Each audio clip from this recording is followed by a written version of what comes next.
Hola, muy buenos días y bienvenidos a un evento más de Gran Thornton. Esta mañana les saluda Catherine Ulate.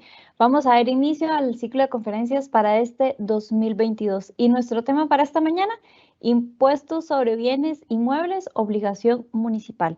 Para desarrollar la exposición de este tema nos acompaña Daniel Pelecano, gerente de impuestos y legal de Gran Thornton, y Paola Chávez, senior de impuestos y legal de Gran Thornton. Les recordamos que somos una empresa con más de 58 años en el mercado costarricense en los que se ofrecen soluciones personalizadas a través de un servicio de alta calidad y nos especializamos en temas de impuestos, auditoría legal, precios de transferencia, aduanas, comercio exterior y consultoría en capital humano. También aprovecho esta ocasión para invitarlos a nuestro próximo webinar, el que vamos a realizar la próxima semana, específicamente el jueves 10 de enero a las 10 de la mañana, con el tema cierre fiscal 2021, impuestos sobre las utilidades, lo que el empresario debe hacer para el cierre fiscal y cumplimiento de la ley de impuestos sobre la renta, título 1, formulario D101. ¿Quiénes van a impartir este tema? Bueno, estará a cargo de Mario Hidalgo, socio de impuestos y legal, y también don Carlos Morales, socio de impuestos y legal. También aprovecho para recordarles que a partir de este momento ustedes pueden dejar sus preguntas y consultas y al final de la presentación nuestros expositores van a estar respondiendo a sus interrogantes. También recuerden que nos pueden encontrar en nuestras plataformas de redes sociales y este video también lo van a poder encontrar en YouTube a partir de mañana, donde podrán repasar todos los detalles de la información. Para dar inicio vamos a hacer unas palabras, vamos a dar unas palabras de bienvenida y iniciamos con Daniel Pelecano. Daniel, buenos días. Gracias, Catherine. Un saludo a todos. Un placer estar nuevamente aquí en el ciclo de conferencias, iniciando el año del 2022. Y parte del inicio de este ciclo de conferencias, tal vez vamos a empezar con uno de aquellos impuestos que son, llamémoslo así, impuestos menores, pero los que todos en algún momento nos hemos debido enfrentar, ya sea porque personalmente pues, somos propietarios de un bien inmueble o porque algún familiar es propietario, porque eventualmente que estamos interesados en comprar y como impuesto que grava la propiedad y la tenencia de este tipo de bienes, y pues eventualmente no requiere de una acción por parte de la persona, no requiere que seamos contribuyentes, que seamos productores de rentas, que generemos ni siquiera riqueza para tener que estar involucrados en la mecánica de presentar declaraciones, hacer los pagos, llevar un control sobre los bienes inmuebles que poseemos ante la municipalidad y eventualmente pues la afectación colateral que va a tener este impuesto sobre algunos otros impuestos ya un poco más pesados o mayores, como puede ser el impuesto solidario o el impuesto a las casas de lujo, como puede ser un impuesto al traspaso en caso de una comercialización, de una compraventa, de una transacción, o como puede ser el impuesto de ganancias de capital a nivel de renta, igualmente en el caso de una venta. Entonces, todos esos temitas los vamos a tocar el día de hoy, los vamos a explorar, vamos a comentarlos y vamos a llevarlos hasta el punto de entendimiento para que todos aquellos que tengamos, pues en algún momento, una correlación con un bien inmueble, estemos al tanto de cuáles son los pormenores. Muchas gracias, Daniel, y también aprovechamos para dar la bienvenida y también para ingresar ya a lo que es la explicación del tema a Paola Chávez, senior de impuestos y legal. Buenos días, Paola.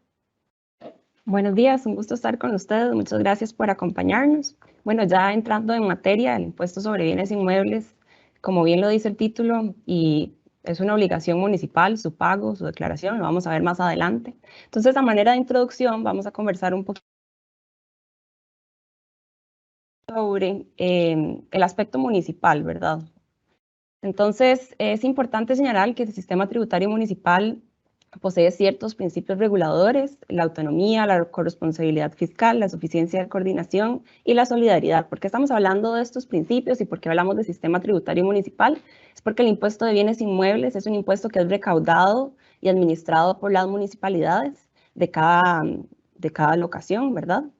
Entonces, vamos a hablar un poquito del aspecto municipal, de la autonomía financiera, que lo que implica para efectos de las municipalidades, es decir, que las municipalidades están en capacidad de decidir en qué se gastan los ingresos que son propios y también tienen la potestad de recaudar, ¿verdad? Esa potestad tributaria, de recolectar fuentes propias y autorregulativas de fondos para su propia hacienda. Entonces, señalar que desde este punto de vista los tributos de los municipios son esenciales, ¿verdad? Son centrales para garantizar la suficiencia recaudatoria y deberían contener una regulación de aspectos materiales generales, procedimentales y sancionatorios, los cuales vamos a ver más adelante para garantizar el principio de coordinación. En este mismo hilo, el artículo 170 de la Constitución Política establece que las corporaciones municipales son autónomas. De esa autonomía es precisamente donde se deriva por principio la potestad impositiva que tienen esos gobiernos municipales. Es decir, hacer gobiernos locales cuentan con esta potestad tributaria de la que venimos comentando. Importante señalar que si bien es cierto los gobiernos locales, las municipalidades tienen una potestad tributaria, la creación, modificación o extinción de cualquier impuesto, llámese municipal o no, siempre va a estar sujeto al principio de reserva legal. En este sentido es que se hace referencia en la presentación al artículo 121, el inciso específicamente 13 de la Constitución Política, que plasma ese principio de reserva legal, ¿verdad? Que la reserva exclusivamente la Asamblea Legislativa, la creación, modificación o extinción de impuestos. No obstante, esto no significa que la municipalidad, presentando sus propuestas y proyectos, ¿verdad?, de leyes impositivas, tributarias, ¿verdad?, que creen, modifiquen o extingan impuestos, lo presenten y estos sean sujetos a revisión, votación, aprobación o en su caso a rechazo de la Asamblea Legislativa. En este sentido pueden consultar también el dictamen al que hacemos referencia de la Procuraduría General de la República. Tal vez, Pau. Tal vez ahí para comentar un poquito más y irnos como sobre la potestad esta legislativa que tienen las municipalidades. Es importante hacer la indicación de que, si bien es cierto, Costa Rica es una república, funcionamos como un pequeño estado federal y cada una de estas municipalidades, de las 81 municipalidades, a través de esa autonomía que les da la Constitución Política, tienen una capacidad regulatoria que va más allá inclusive de su capacidad de autogobernación, sino de su capacidad presupuestaria. Es por eso que vemos ahora mucho en las noticias que las municipalidades quieren estar exentas, por ejemplo, de regla fiscal. Ellos no quieren que le hagan un control extensivo sobre sus presupuestos y la forma como se autoadministran. Eso es un arma, y llamémoslo así, de doble filo, porque también por otro lado, sí tienen una ayuda muy importante del presupuesto nacional de la República que se le otorga y se le brinda directamente a las municipalidades. Entonces, si bien es cierto, las fuentes de ingreso, hay unas que son autónomas, como el impuesto de patentes, como el impuesto que nos ocupa hoy, que es bienes inmuebles, y como impuestos menores, que son servicios municipales varios, como recolección de basura, que es una tasa municipal porque ellos prestan servicio de recolección, cementerios o atención de parques, que son 100% municipales y que casualmente, de hecho, la mayoría de estos se cobran conjunto con el impuesto de bienes inmuebles por un tema de facilidad. La realidad del asunto es que eventualmente también dependen de gobierno central. Entonces existe una autonomía, llamémoslo entre comillas, porque no es al 100%, no alcanzan todos los ingresos que provienen de los impuestos que ellos recaudan y administran para poder atender las necesidades de un cantón. Por otro lado, como indicaba bien Paola, esta autonomía tampoco es que es una autonomía legislativa, es una autonomía ejecutiva. Entonces, su potestad va en el camino de que pueden disponer de esos dineros que ingresan para la atención de sus necesidades en la forma que presupuestariamente ellos, cada alcalde conjunto con su organización municipal, dependiendo del tamaño de la municipalidad, será más grande o más pequeña, decidirá la forma de invertirlo, de gastarlo, pero no tienen esa potestad de llegar y decir, bueno, es que vamos a crear un nuevo impuesto para el cantón de Escazú en el que vamos a grabar algo que solo en Escazú se dé, por ejemplo. Entonces no tienen esa capacidad, tienen siempre que pasar por la Asamblea Legislativa Central. El Consejo Municipal, que si bien se parece a un órgano legislativo, porque es un órgano de elección popular y que tiene a través de votaciones que hacemos cada año intercalado a las votaciones presidenciales, una formación de elección popular es simplemente elemento de control que va en función de regular y detener a cada distrito y cada sector de ese cantón representado para que ejerza un control en función pues, de las mejoras específicas que le corresponden a través de la municipalidad. Pero la organización y la tutela viene del alcalde hacia abajo, y esa tutela, repito, como decía Paola, es una autonomía dada por constitución, pero es una autonomía principalmente ejecutiva. Bueno, continuando un poquito con lo que, en la misma línea de lo que comentaba Daniel, sobre esta potestad tributaria municipal que es en esencia ejecutiva, ¿verdad? Mayormente. Esta administración tributaria, en el entendido, el órgano autónomo municipal, ¿verdad? Va a ser la encargada de aplicar estas leyes tributarias en el entendido que va a ser la recaudadora, la fiscalizadora. Entonces, bueno, esos son algunos puntos desglosados sobre esa potestad tributaria municipal, donde podemos ver también que establece acciones para lograr una correcta percepción, fiscalización, control y cobro de los tributos, que cobra los intereses, las multas, las sanciones que se vayan a generar, que verifica el cumplimiento de la obligación tributaria y que determina si el contribuyente lo hace o no lo hace. Ejerce el control y fiscalización de los incumplidores, puede otorgar créditos tributarios, esto sí, ¿verdad? Tal cual lo establece la ley de impuestos sobre bienes inmuebles, no más allá de lo que establece la ley, por esta misma el principio de reserva legal que comentábamos al inicio. Puede otorgar incentivos para motivar el pago por adelantado, podrá contratar servicios de recaudación y los de valoración de bienes inmuebles, publica listas de contribuyentes morosos y tiene la facultad de establecer sistemas de tarifas diferenciadas, recargos u otros mecanismos de incentivos y sanciones. Según la ley de residuos, esta es específicamente en ese caso en específico, ¿verdad? Ahora bien, entrando un poco ya en lo que es propiamente el impuesto sobre bienes inmuebles, el antecedente histórico.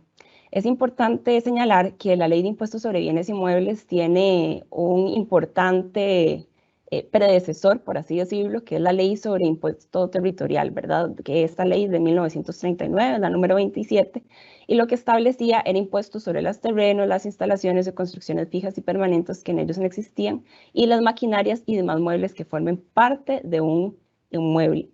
Importante señalar sobre este predecesor es que los avalúos estaban a cargo de la Oficina de Tributación y el cobro a cargo de las municipalidades. Es decir, esto es primordial de señalar porque con la ley de impuestos sobre bienes inmuebles viene a cambiar de tal forma de que las municipalidades son las encargadas de realizar las valoraciones siempre y cuando no haya una declaración de por medio de parte del contribuyente, y esto lo vamos a ver más adelante. La ley de impuestos sobre bienes inmuebles viene a derogar en efecto la ley 27, ¿verdad? La ley sobre impuesto territorial. Igual se establece el impuesto sobre terrenos, las instalaciones o las construcciones fijas y permanentes que allí existan, pero con esta importante diferencia en relación a quién le corresponde la valoración de los bienes inmuebles. ¿Cuándo corresponde una valoración de bienes inmuebles a las municipalidades? Como dijimos, cuando no exista declaración de por medio y en esa omisión pues, viene el actuar de la municipalidad. Asimismo, se indica que estas municipalidades recaudan, tramitan el cobro judicial y administran en sus respectivos territorios los tributos que generan este impuesto, ¿verdad?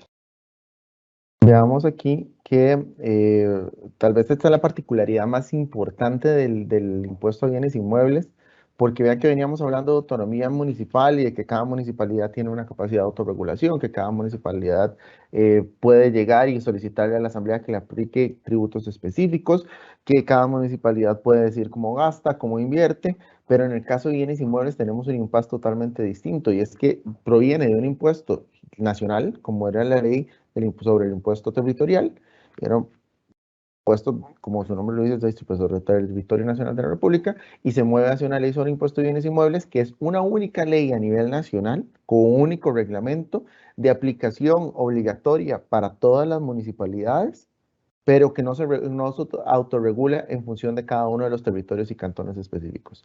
Todas las municipalidades, a diferencia de lo que ocurre, por ejemplo, con el impuesto de patente municipal, todas las municipalidades van a seguir las mismas reglas y van a jugar con el mismo escenario de juego. Entonces, una pregunta muy común es que la gente nos dice, ¿qué cuánto cobra tal municipalidad por impuesto de bienes inmuebles? En todos los escenarios siempre va a ser la misma tarifa. Igualmente, ninguna municipalidad puede llegar y explicar un procedimiento distinto. Por ejemplo, que hay una omisión en la declaración del impuesto, que a un propietario se le haya olvidado hacer la presentación de esa declaración y que una municipalidad, no sé, que tenga en dos cantones distintos un terreno y que una municipalidad siga un proceso y la otra siga otro proceso para hacer el avalúo y luego el cobro. Eso no va a ocurrir, todas las municipalidades funcionan bajo las mismas reglas del juego porque es una única ley en aplicación y en favor de las municipalidades, pero creada a nivel nacional.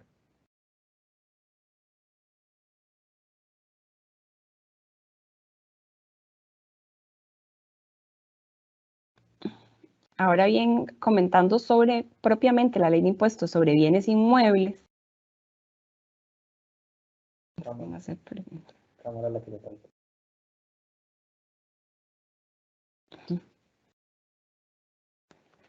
Algunos aspectos generales, ya bueno, entrando en materia propiamente lo que establece la ley de impuestos sobre bienes inmuebles, importante señalar el objeto de esta ley. El artículo 2 de la Ley de Impuestos sobre Bienes Inmuebles nos indica que el objeto de este impuesto son los terrenos, las instalaciones o las construcciones fijas y permanentes que existan, tal como señalamos en la diapositiva anterior. Y en cuanto a su base imponible, importante, la base imponible para el cálculo de este impuesto es el valor del inmueble que esté registrado al 1 de enero del año correspondiente. Bueno, aquí también se hace referencia sobre que en adelante, cuando veamos las palabras administración tributaria, vamos a entender las municipalidades, ¿verdad? El órgano administrativo municipal. Entonces, nada más para efectos de entendimiento a la hora de la comprensión de la ley, ¿verdad? Ok, sujetos pasivos. ¿Quiénes son los sujetos pasivos de la ley de impuestos sobre bienes inmuebles, del impuesto sobre bienes inmuebles? Entonces, la ley nos establece 5 en específico. El primero es los propietarios con un título inscrito en el Registro Nacional Público. El segundo, podemos hablar de los propietarios que no estén inscritos en el Registro Nacional Público. El tercero, los concesionarios, permisionarios o los ocupantes de la franja fronteriza o de la zona marítimo terrestre, ¿verdad? Respecto a las instalaciones fijas, porque para el terreno va a regir el canon municipal según corresponda en cada caso. Después tenemos como cuarto los ocupantes o poseedores con más de un año. Y como último punto, los parceleros del INDER después del 5º año, porque antes de no están afectos al impuesto. Otros. Hola. Tal vez detenernos en la casilla número gris que está a la izquierda, que habla de los propietarios con título inscrito en el registro público y hacer la aclaración de que es, como su nombre lo dice, propiedad. No tiene que tener ninguna gestión, que la propiedad esté generando rentas, que la tenga alquilada o inclusive que la vaya a vender en un futuro. Simplemente con la propiedad ya soy contribuyente. Excelente. Ok, otros aspectos generales que debemos tener en cuenta respecto a este impuesto, en primer lugar la tarifa, lo que mencionaba Daniel, en que va a ser una tarifa para todo el país, es una ley para todo el país, indistintamente de dónde esté ubicado el inmueble, en cuál municipalidad le corresponda la gestión, ¿verdad?, la recaudación, va a ser del 0.25 sobre el valor del inmueble registrado, ¿verdad? El periodo fiscal va a ser del 1 de enero y va a terminar el 31 de diciembre de cada año. Es un impuesto anual, del 1 al 31. Y el pago se debe pagar anualmente, semestralmente o en 4 cuotas trimestrales. Esto lo va a determinar cada municipalidad. Los pagos se acreditan del anterior, ¿verdad? De los periodos vencidos al más actual. Generalmente, muchas municipalidades lo que hacen es tener la posibilidad de que sea en cuatrimestres, en la práctica, ¿verdad? Pero bueno, la ley lo que establece es que eso lo va a determinar cada municipalidad. No sé si tenés algún comentario.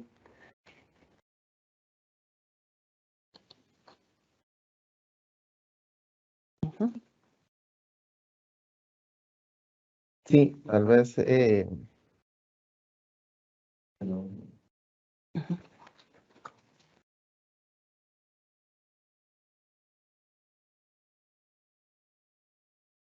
sí, sobre el tema del periodo, tal vez es el elemento más diferencial que tenemos en este caso. Ahora nos coincide con el periodo de renta, pero por lo general y todos los años anteriores pues no coincidía con el periodo del impuesto sobre la renta.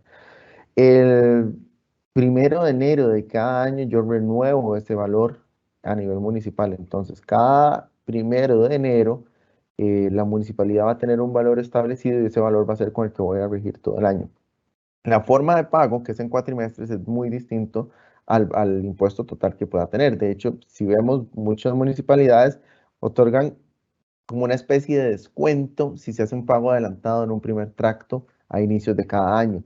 ¿Y eso por qué? Es porque pues, el impuesto se debe en su totalidad al 1 de enero de cada ciclo.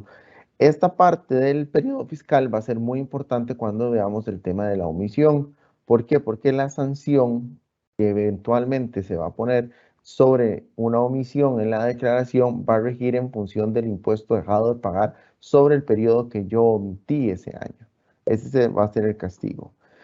Por demás, tener claro que si bien el impuesto es anual, como vamos a ver también más adelante, la declaración es cada 5 años, es quinquenal, y entonces después debo llevarle, digamos, el control muy detallado para que este 1 de enero, donde tengo el vencimiento, no se me pase porque si no entro en causal de omisión, que es lo que vemos mucho en las noticias, sobre todo ahora que estamos en época de campaña política y todo lo demás, que vemos que, muchos de los que están para candidatos de elección popular, que vienen y les dicen, es que usted debe impuesto de bienes inmuebles porque no pagó tal y tal cosa. Eso es porque cuesta mucho llevarle el pulso, porque los periodos son pues, a 12 años y tenemos que tener un control que por lo general nadie lo tiene, ¿verdad? Lo que vemos es que la municipalidad está ahí, nos metemos, pasemos el pago, o vamos a ventanilla, o enviamos a alguien que vaya a ventanilla, pero realmente le llama un poco el control al tema de la declaración.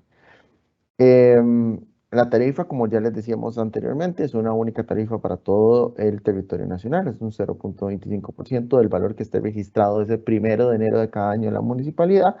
Y los pagos, como ya se adelantó, es un único pago, es un único impuesto anual, pero que la municipalidad puede decidir fraccionar para comodidad del contribuyente en función pues, de lo que cada municipalidad determine, siendo la práctica común que sea a través de pagos trimestrales y sean 4 los que se hacen cada año.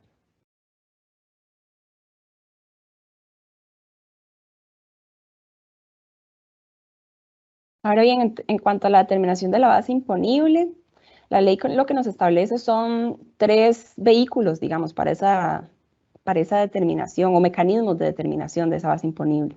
Entonces, en primer lugar, tenemos la declaración del valor del bien inmueble, que la debe realizar el sujeto pasivo, es decir, el contribuyente cada 5 años, como bien indicó Daniel hace breves minutos. La segunda, perdón, son las causales de modificación automática de la base imponible que vamos a ver a detalle a continuación, más adelante. Y la última son las causales de modificación del valor del inmueble, ya sea de oficio, es decir, de parte de la municipalidad por omisión en la presentación de la declaración, o a solicitud de interesado por determinados supuestos específicos que prevé la ley. En cuanto al primer mecanismo para determinación de la base imponible, que es a través de la declaración que presenta el sujeto pasivo, el artículo 16 de la ley lo que nos establece es esa obligación o ese deber de declarar, ¿verdad?, cada 5 años el valor de sus bienes inmuebles en cada municipalidad en donde se ubiquen. Y también nos señala este artículo que esto no sobrepone, o más bien sin perjuicio de las modificaciones que establecen los artículos 14 y 15 de la ley, que son en razón de las modificaciones de oficio o solicitud de interesado o las modificaciones automáticas. Es decir, cada 5 años, como sujeto pasivo, estoy obligado a presentar esa declaración. No obstante, podría modificarse mi base imponible del impuesto si se cumple alguno de los supuestos de modificación automática o si hay una valoración, una solicitud de interesado, por ejemplo, en los supuestos que prevé la ley. Esto es un ejemplo de una declaración. Tomamos como ejemplo la Municipalidad de Escazú. Esta es la primera parte de la declaración, como pueden verla. Como ven, en la primera sección son datos generales, ¿verdad? En el cuadro número 2 son datos específicos del inmueble en cuanto a número de finca, de plano, etcétera, ¿verdad? Ubicación. Y el número 3 ya podemos ver, ya entrando un poco más en materia, las características del inmueble, especificando cada vez un poco más sobre las características de lo que vamos a declarar sobre este. Igual el cuadro número 4 detalla aún a mayor detalle aspectos sobre edificaciones, ¿verdad? En el caso de que los hubiera. Cuadro número 5, bueno, ya los aspectos finales que me da como resultado el valor de la declaración y como ven para abajo es el tema de lo que sellaría, ¿verdad?, el funcionario a la hora de la recepción de los documentos. Ahora, ¿qué pasa si omito la presentación de la declaración de bienes inmuebles? Es decir, si no la presento dentro del plazo que estipula la ley. El artículo 17 de la Ley de Impuestos sobre Bienes Inmuebles lo que me establece es que la administración tributaria, es decir, llámese la municipalidad, me va a imponer una multa de un monto igual a la diferencia dejada de pagar y estará facultada para efectuar de oficio la valoración de los bienes inmuebles sin declarar. Importante señalar que esa valoración se hace considerando componentes terreno y construcción en caso de que lo hubiese, ¿verdad? Si para efectos de, si solo hubiese terreno, pues obviamente nada más terreno, no se toma en consideración la construcción. Para efectos del terreno se utiliza como referencia los valores de las zonas homogéneas, que vamos a ver más adelante. Y para efectos de la construcción, el manual de tipologías constructivas, nada más para efectos de referencia de ustedes, ¿verdad? Importante, esta valoración de oficio que realiza la municipalidad debe ser notificada oficialmente, ¿verdad? No puede presumirse que la administración, que la municipalidad la realizó y me va a alterar la base imponible si no me lo ha notificado. Debe haber una notificación de promedio para que afecte la base imponible de mi impuesto sobre bienes inmuebles.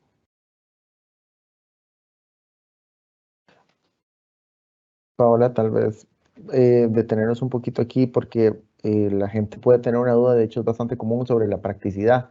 ¿Cómo hago para presentar una declaración de bienes inmuebles si yo no soy ni un ingeniero ni un perito? Que pues, la mayoría no lo somos.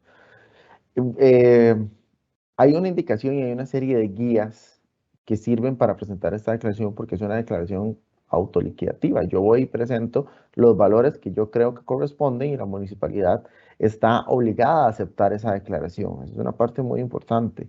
Ellos deben de aceptarme la declaración y luego tramitar si me la rechazan por los valores o si me ofertan esos valores. Ahora bien, cada municipalidad tiene un departamento específico encargado del impuesto de bienes inmuebles, que por lo general se llama así, o departamento de bienes inmuebles o departamento de valoraciones. Depende de la cantidad y el tamaño que sea la municipalidad, y ellos también tienen la obligación de asistencia y acompañamiento al contribuyente a la hora de presentar esa declaración.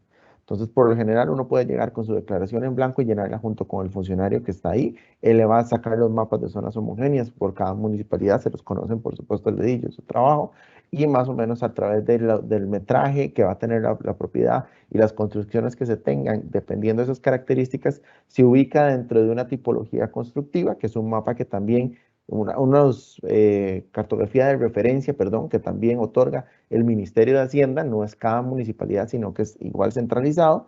El Ministerio de Hacienda otorga ese mapa de tipología constructiva y a través de eso se puede determinar un valor un poco ajustado a la realidad, porque también esas zonas homogéneas a veces tienen unos valores que son mucho menores o mucho mayores en función de lo que se haya determinado en un punto específico del tiempo y espacio, pero por lo menos a nivel de referencia funciona. Entonces, sí existen mecanismos para que una persona que no posee los conocimientos técnicos para hacer un avalúo o una valoración de un inmueble y de ir y completar esta declaración que, como Paola nos enseñó, tiene muchas características específicas y mucho detalle que eventualmente afectarán en su valor, pueda hacer esa autoliquidación, esa declaración e irla a presentar de manera correcta a la municipalidad. Y si no, en todo caso, cada municipalidad está en la obligación de hacer una guía y un acompañamiento al contribuyente para poder hacer esa presentación.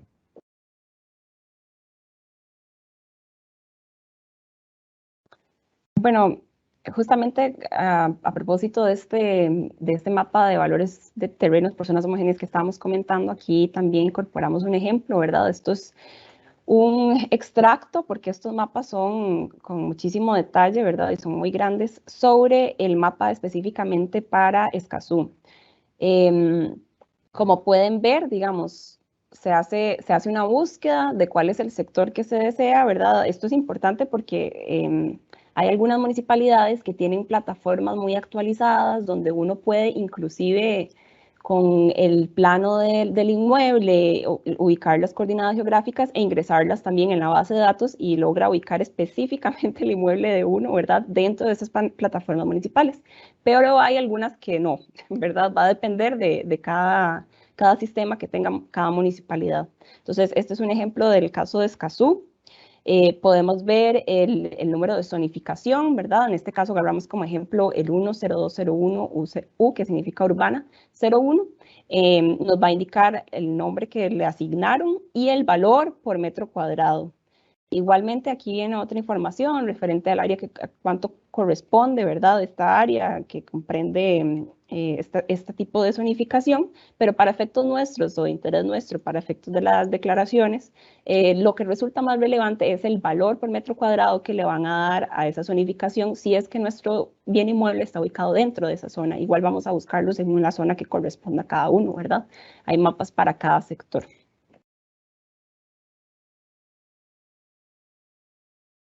Ahora bien, llegando a la segunda mecanismo o método para modificación de la base imponible o para determinación de la base imponible, es el tema de la modificación automática. El artículo 14 de la Ley de Impuestos sobre Bienes Inmuebles establece seis supuestos de modificación automática. Entonces, el primero que tenemos es cuando tengamos un valor mayor consignado en un instrumento público, porque un traslado de dominio, llámese traslado de dominio, un cambio de propietario, ¿verdad? Entonces, cuando hay un movimiento a nivel registral de que el bien inmueble cambia de un propietario a otro y este valor es mayor al que es declarado a nivel municipal, va a haber una modificación automática en el periodo fiscal siguiente, ¿verdad? Igualmente, tenemos como una segunda causal de modificación la constitución de un gravamen hipotecario o de cédulas hipotecarias. Importante señalar que en este caso es en el tanto esas hipotecas o esa hipoteca sea mayor al valor del inmueble, nuevamente, ¿verdad? A la base que tenemos registrada para ese inmueble. El tercer supuesto es por rectificación de cabida y reunión de fincas. En este caso se van a adicionar los valores de cada una de estas fincas y va a actualizar el valor que tenemos. El cuarto supuesto es el mayor valor que los sujetos pasivos reconozcan formalmente mediante declaración. Esto llámese, y interesante porque lo vamos a ver más adelante con la relación o el vínculo que puede tener esto con otros impuestos, ¿verdad? Si yo declaro en otro lugar un valor mayor. Y después tenemos como quinto fraccionamiento de un inmueble y como último punto la construcción o adición en los inmuebles de mejoras que requieran un permiso de construcción, es decir, que registren un valor de un 20% o mayor. Si yo tengo una construcción o una adición a un inmueble cuyo valor representa un 20% más, van a actualizar automáticamente entonces esa base imponible del impuesto. Nuevamente, enfatizar en que esa modificación no se da durante el mismo periodo, sino que debería darse para el siguiente. Algunos criterios de la Procuraduría General de la República que nos parece relevante traer a mención a propósito de esto es este primero sobre el dictamen C442 del 2005 sobre el tema de la moneda. Este criterio lo que nos dice es que la base imponible debe expresarse en la moneda oficial, ¿verdad? Cuando se da la modificación automática del valor. En este caso era por la constitución de una hipoteca, una cédula hipotecaria en moneda extranjera, ¿verdad? Y es practicar esa conversión del valor al momento de registrar el valor en la administración tributaria y no al momento del pago. ¿Por qué esa diferencia? Porque en aquel entonces se discutía sobre, o más bien la municipalidad pretendía aplicar aquel tipo de cambio que le resultaba más conveniente, el cual resultaba el del momento del pago y no propiamente el de la modificación, ¿verdad? Por otro lado, tenemos el dictamen 040 del 2010, en donde lo que se nos señala es que la municipalidad no puede adoptar decisiones que le garanticen una mayor estabilidad económica frente a la variación del valor de la moneda extranjera, dado que el legislador al momento de establecer el impuesto no le confiere competencia alguna en este sentido, y una vez más enfatizando lo que comentábamos del criterio anterior, ¿verdad? Sobre que no se puede tomar el tipo de cambio de la moneda extranjera que resulte más conveniente, sino la que corresponde específicamente a la modificación.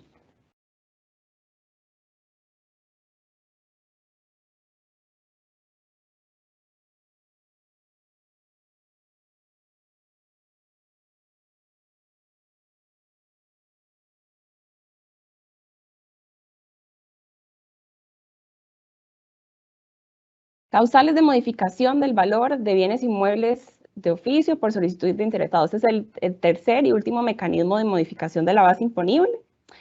Y lo que nos indica el artículo 15 son específicamente esos supuestos en los cuales se puede dar esa modificación. Entonces, lo que nos permite es en la construcción de autopistas, carreteras, caminos vecinales, obras públicas y mejoras sustanciales en beneficio de los inmuebles, es el primer supuesto. El segundo supuesto es si más bien tengo un perjuicio en el inmueble por causas que no son propias mías, sino que son ajenas a mi voluntad, ¿verdad? Y el tercer supuesto es si el valor si el valor que se deriva de la valoración realizada por las municipalidades aplicando criterios establecidos por el órgano de normalización técnica. El órgano de normalización técnica de la Dirección General de Tributación es justamente el que establece el que hace los mapas de valores de las zonas de zonas homogéneas y los de tipología constructiva, nada más para efectos de referencia. En cualquier caso que se dé estas modificaciones, igualmente debe notificarse al interesado si es que es de oficio, ¿verdad? En lugar de solicitud de parte, y va a surtir efectos para el siguiente periodo. En este escenario del artículo 15 son causales, sobre todo cuando se dan de manera automática por intervención de la municipalidad. Salvo la número B, es complicado que alguien llegue a pedir un aumento de valor porque me construyen una carretera, porque me dan mejores accesos o porque la zona está ganando alta plusvalía, digamos. Es complicado, pero la municipalidad puede hacerlo de oficio, ¿verdad? Si hay una obra pública de una magnitud considerable que eventualmente genere plusvalía a la zona, la municipalidad puede agarrar esa zonificación y aumentar el valor automáticamente a todos los propietarios de ese lugar. En el caso del escenario número B, eso es algo que la mayoría de nosotros muchas veces no tenemos presente, pero por ejemplo, y ojalá nunca llegase a ocurrir, pero si ocurriese un desastre natural, que ese desastre natural afecte una zona por completo y claramente su valor se vaya al traste, se puede solicitar, el interesado puede solicitar, el grupo de interesados pueden solicitar un rebajo en el valor que está demarcado. Igualmente puede ser por obras, ¿verdad? No estamos hablando de un desastre natural, qué sé yo, si uno tiene una zonificación muy importante, de un momento a otro el municipio decide colocar ahí un basurero a cielo abierto a los pocos metros de la propiedad, claramente eso disminuye el valor considerablemente. Se puede hacer una solicitud de parte para que el impuesto de bienes inmuebles te vea también afectado por la construcción de ese desarrollo que se construya, no sé, tal vez no estamos hablando de un basurero abierto, de un tajo, puede ser que se arme un tajo y que haya salida de maquinaria y que eso claramente afecte mi valor de reventa o el valor de propiedad que vaya a tener después el inmueble. A solicitud de parte en ese escenario, el propietario puede llegar y solicitarle a la municipalidad que si bien no esté dentro de ese periodo de 5 años, o sea, en el año 2, 3 o 4, se puede hacer una afectación del valor hacia la baja.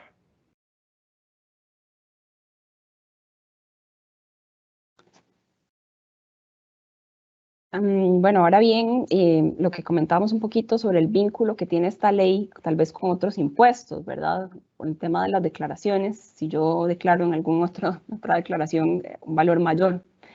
Entonces, en este sentido, vamos a primero abordar el impuesto sobre traspaso de bienes.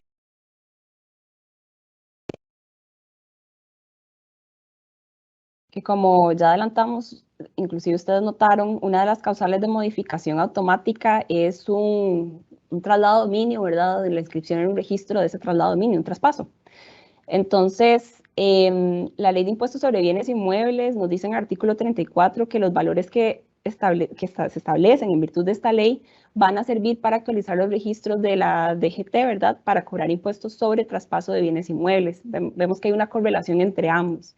Y la ley de impuestos sobre traspaso de bienes inmuebles, en el artículo 7, lo que me dice es que nunca va a poder, para efectos del tema de la base imponible, nunca va a poder ser menor al mayor valor registrado por cualquiera de los métodos de actualización de valores de la ley de impuestos sobre bienes inmuebles. Como vemos, entre ambas se terminan de amarrar, como quien dice, ¿verdad? Porque tenemos que la ley de impuestos sobre bienes inmuebles nos hablaba sobre ese método de actualización automática, ¿verdad? Con el tema del traspaso.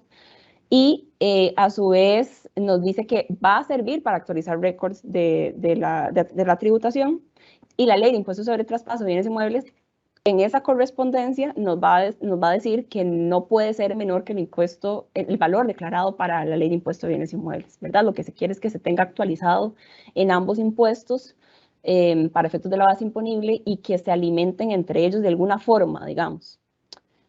Otro aspecto que señala ese artículo 7 de la ley de impuestos sobre traspaso de bienes inmuebles es que el valor de la transacción a la municipalidad de localización del inmueble debe reportarse, ¿verdad? Se debe informar y que esa declaración va a alterar el valor para impuesto de bienes inmuebles, que es lo que decíamos al inicio. Ahora bien, el vínculo de la ley de impuestos sobre bienes inmuebles con el impuesto solidario. Vamos a ver, de igual forma, la ley de impuesto solidario para el fortalecimiento de programas de vivienda, o también conocida como la ley del impuesto a las casas de lujo, ¿verdad? Popularmente, nos establece en el artículo 4 que la base imponible es el valor fiscal del inmueble de uso habitacional grabado en la presente ley y que se actualizará automáticamente por las causales indicadas en el artículo 14 de la ley 7509, ley de impuestos sobre bienes inmuebles. Si recordamos, el artículo 14 es el que nos hablaba de las causales de modificación automática. Entonces terminamos de amarrar todo este círculo, ¿verdad? Y a su vez el artículo 15 lo que nos dice es que los valores declarados con fundamento en las disposiciones de dicha ley serán remitidos a las municipalidades por la Dirección General de Tributación como valor de referencia para efectos de ser considerados como una modificación automática de valor de acuerdo con lo dispuesto por el artículo 14 de la ley 7509. ¿Esto qué quiere decir? En cristiano, en sencillo, ¿verdad? Lo que quiere decir es si yo declaro para el impuesto solidario un determinado valor y dicho valor va a ser mayor al valor declarado de mi inmueble para efectos de la ley de impuestos sobre bienes inmuebles, va a ser una fuente para actualización o modificación de esa base imponible en el impuesto sobre bienes inmuebles a su vez, ¿verdad? Entonces tiene que haber mucha congruencia y mucho cuidado sobre los valores que existen a nivel del registro o que estoy declarando, tanto en impuesto solidario como impuesto sobre bienes inmuebles, y una conciencia de que todos los movimientos registrales que se vayan a inscribir también van a tener incidencia para efectos de esta valoración en estos otros impuestos, que puede haber un control cruzado.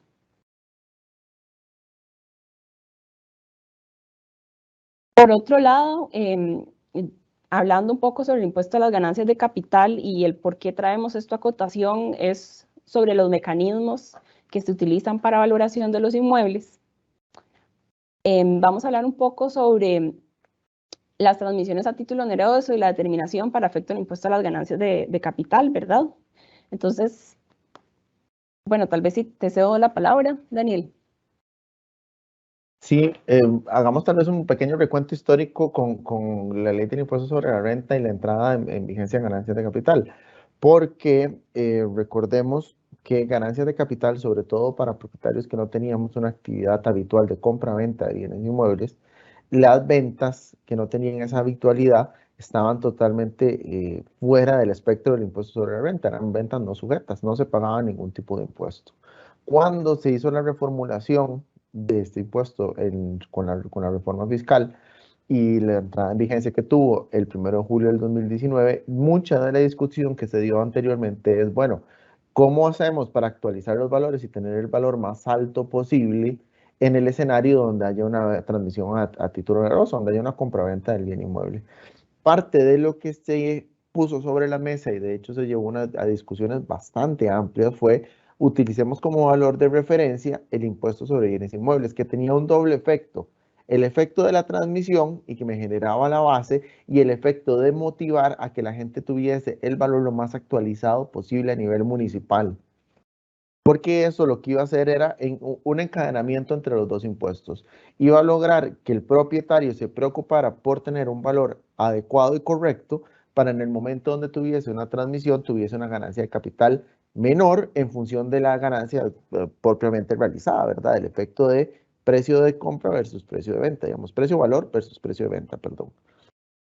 Lamentablemente esa discusión no fructificó, a pesar de que tuvo una fuerza importante y un apoyo importante. La gran mayoría de diputados en su momento pues, revocaron esa decisión, se cae en la comisión de hacendarios y se cae en una de las versiones finales del proyecto, incluyendo la cláusula del famoso 2,25% cuando hago la primera venta, digamos, para paliar esa disminución de valores. Y entonces quedamos en una desconexión nuevamente absoluta entre el impuesto de bienes inmuebles y el impuesto de ganancias de capital. A través de estos años nos preguntan frecuentemente, bueno, pues, es que si la municipalidad también me está cobrando sobre un valor, llamémoslo de, no sé, $1.000.000, y yo voy a vender mi propiedad en $1.100.000, yo debería pagar mi ganancia sobre esos $100.000, porque ya un ente público me está diciendo que eso es lo que vale mi propiedad. Y el gobierno central dice, no, el valor de su propiedad va a ser el valor de su adquisición. Y si esa adquisición fue en 1975 y en lugar de $1.000.000 le costó $20.000, esa va a ser su ganancia. Y entonces ahí vemos nuevamente, lamentablemente, una falta de comunicación y de empatía para lograr un encadenamiento real y correcto entre distintas instituciones.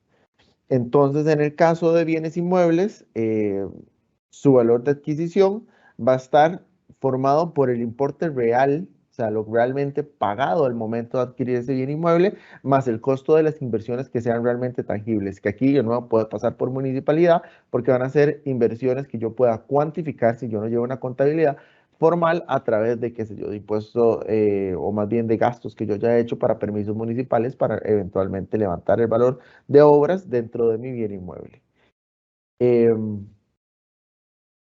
Eventualmente, esto es algo que podría ocasionarse o que podría ocurrir en el futuro, hay una reversión de esta situación porque también la situación es cierto que en todos estos meses ha sido de que hay una dificultad muy grande para llevar a costo real el valor de los inmuebles, sobre todo los inmuebles más anteriores, al haber eliminado también del reglamento la posibilidad de que el gobierno central practique un avalúo y me dé un valor real sobre un inmueble para la hora de transmitirlo o de efectualmente desarrollarlo, mi costo de ventas esté apegado a una realidad.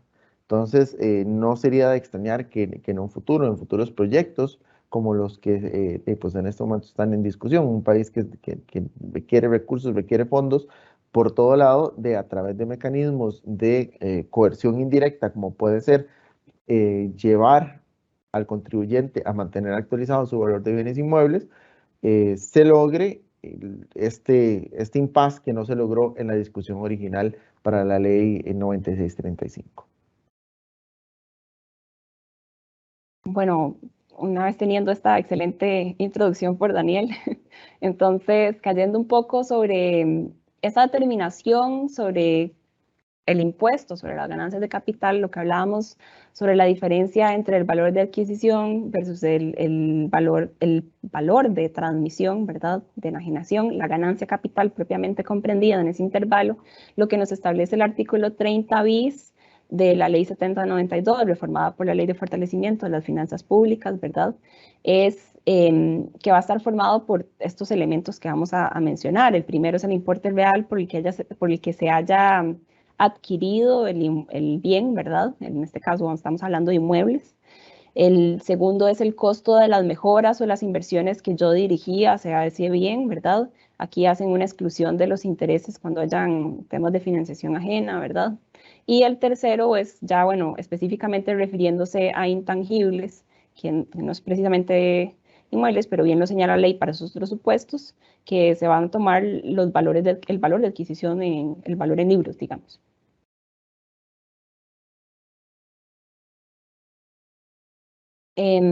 Bueno, este mismo artículo continúa señalando que el valor de adquisición se va a actualizar con base en las variaciones en los índices del precio del consumidor que determine el INEC, entendiendo el año en que se haya satisfecho el importe real o las inversiones y mejoras, ¿verdad?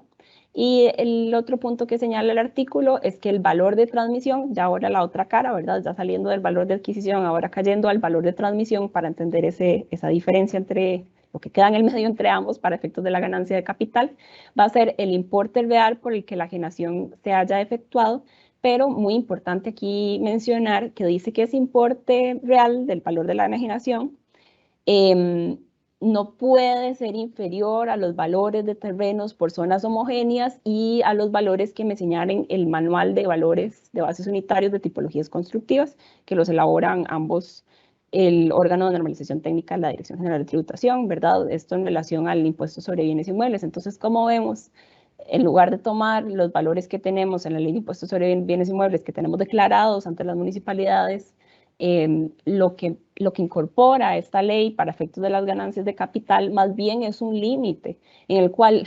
indistintamente del valor realmente por el cual yo realizo esa transmisión, ¿verdad? Lo que me está diciendo es más bien subiéndome un poco más la base, diciéndome no puede ser inferior al que se determine a través de estos mecanismos, indistintamente de que sea real o no ese valor de transmisión, ¿verdad? Más bien, si estoy por debajo, mi valor de transmisión es inferior a estos, me lo va a subir, ¿verdad? Entonces, bueno, eso fue lo que determinaron nuestros legisladores, pero es lo que es, ¿verdad? Por otro lado, el artículo 43 del reglamento de ley de impuestos sobre la renta, ahorita estamos estrenando decreto, que es el 43-198, que fue a finales del año pasado reformado, el reglamento de ley de impuestos sobre la renta. Lo que nos establece en el artículo 43 son iguales, una extensión de lo que nos venía diciendo el 30 bis en la ley, sobre las normas para la valoración de esa base imponible, de las ganancias y pérdidas de capital, cuando hay una transmisión a título oneroso. Entonces, tratándose de transacciones de bienes inmuebles específicamente, que es lo que nos compete en este caso, el valor de transmisión va a estar constituido por el mayor de dos importes siguientes. Uno, el monte realmente satisfecho por la enajenación, y dos, sujeto a prueba, en contrario del contribuyente, el valor que se determine a través de las plataformas de valores de terrenos por zonas homogéneas del manual de valores de base unitarios por tipología constructivas, utilizados para efectos del impuesto sobre bienes inmuebles, ¿verdad? Igual nos vuelve a conectar con el artículo 30 bis de la ley que citábamos hace breves segundos. Y por último, este artículo 43 nos incorpora la fórmula específica para esa determinación, tomando en consideración todos los elementos que consideramos anteriormente. Y aquí nos habla del valor actualizado del importe real, del valor de adquisición, el valor de las inversiones y mejoras, ¿verdad? Específicamente. Y el IPC, importante. Ahora bien, creemos que es conveniente traer a mención también que actualmente existe un convenio para la actualización del registro de valores fiscales de bienes inmuebles de la Dirección General de Tributación, en el cual se implementa todo lo que venimos comentando previamente en relación a esa potestad que existe, ¿verdad? Para actualización entre los impuestos, ¿verdad? De los valores de los inmuebles, para que vaya una afectación en la base imponible de cada uno de ellos. Entonces, en cuanto a este convenio que existe para intercambio de información, ¿verdad? Bueno, algunos aspectos a considerar. El fundamento legal es que se realiza con el objeto de mejorar la recaudación del impuesto de traspaso, de todos los timbres que vienen asociados a los traspasos, ¿verdad? Y que los valores fiscales puedan aparecer consignados en los bienes inmuebles, de manera que van a ser actualizados de forma automática partiendo de que los montos de esos bienes se consignen en escrituras de compraventa, donación, segregación, hipoteca, etc. Igualmente aquí hacemos referencia, o más bien este convenio en su fundamentación hace referencia al artículo 14, ¿verdad? Tiene como sustento más bien el artículo 14 del impuesto sobre bienes inmuebles, que hablamos de las modificaciones automáticas, el tema del registro nacional.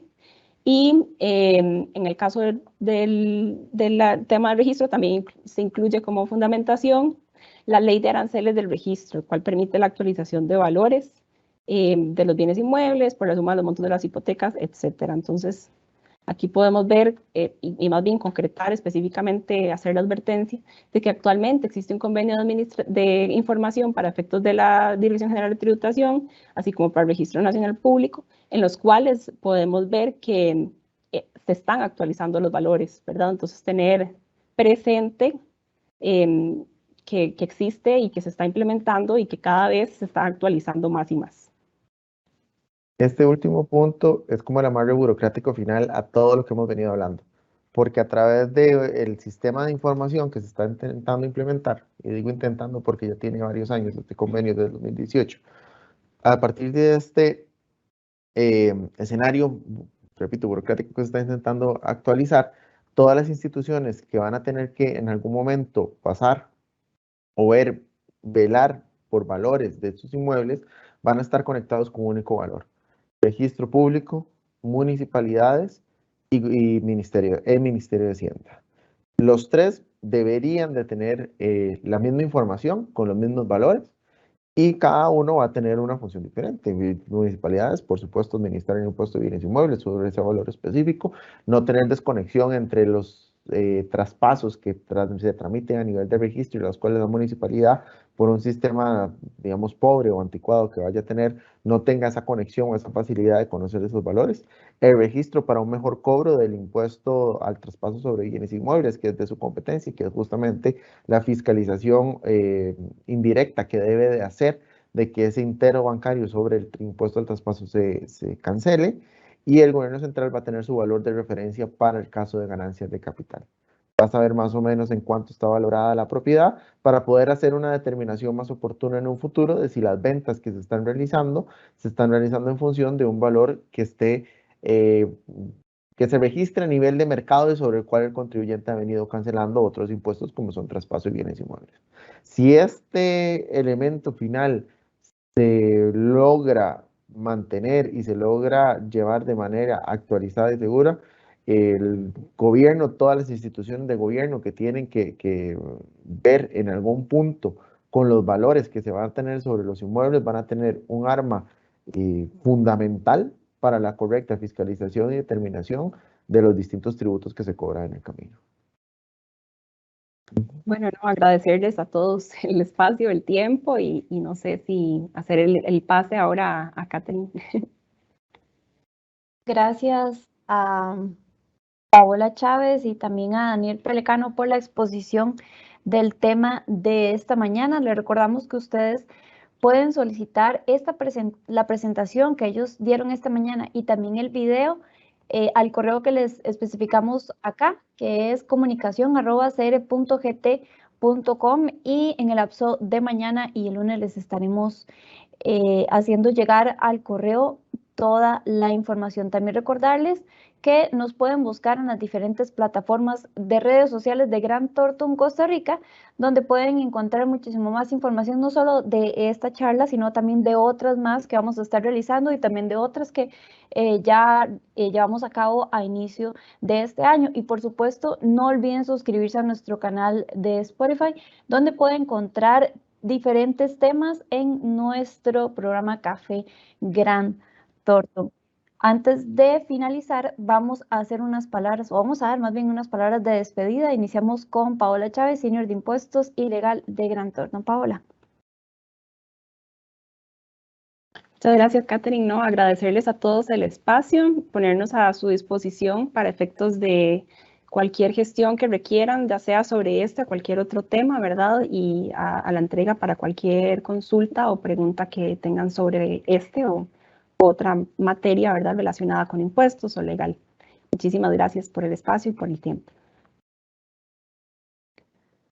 Muchísimas gracias, Paola. Y ahora también vamos a darle el pase a Daniel Pelecano, gerente de Impuestos y Legal de Grant Thornton, para que dé sus palabras de despedida. Daniel. Igualmente agradecerles de mi parte a todos la presencia, haber sacado el ratito esta hora que nos acompañaron para escuchar sobre bienes inmuebles y todo este impuesto que en una medida, como dije al principio, puede ser que nos afecte a todos de manera directa o indirecta en el camino de nuestras vidas. Entonces, agradecerles el espacio e invitarles a estar atentos a las conferencias, a los ciclos de conferencias que vamos a seguir dando en los próximos meses. Muchas gracias, Daniel. Y a ustedes, muchísimas gracias por acompañarnos en esta mañana. Nos vemos la próxima semana con el tema Cierre Fiscal 2021, Impuestos sobre las Utilidades. Lo que el empresario debe hacer para el cierre fiscal y cumplimiento con la ley de impuestos sobre renta, título 1, formulario de 101. Esta charla estará a cargo de Mario Hidalgo, socio de Impuestos Ilegal, y Carlos Morales, socio de Impuestos Ilegal. Recuérdalo, el próximo jueves a partir de las 10 de la mañana y visiten nuestras plataformas de redes sociales para que esté al tanto de esta y más información. Muchísimas gracias por acompañarnos. Nos vemos en la próxima. Hasta luego.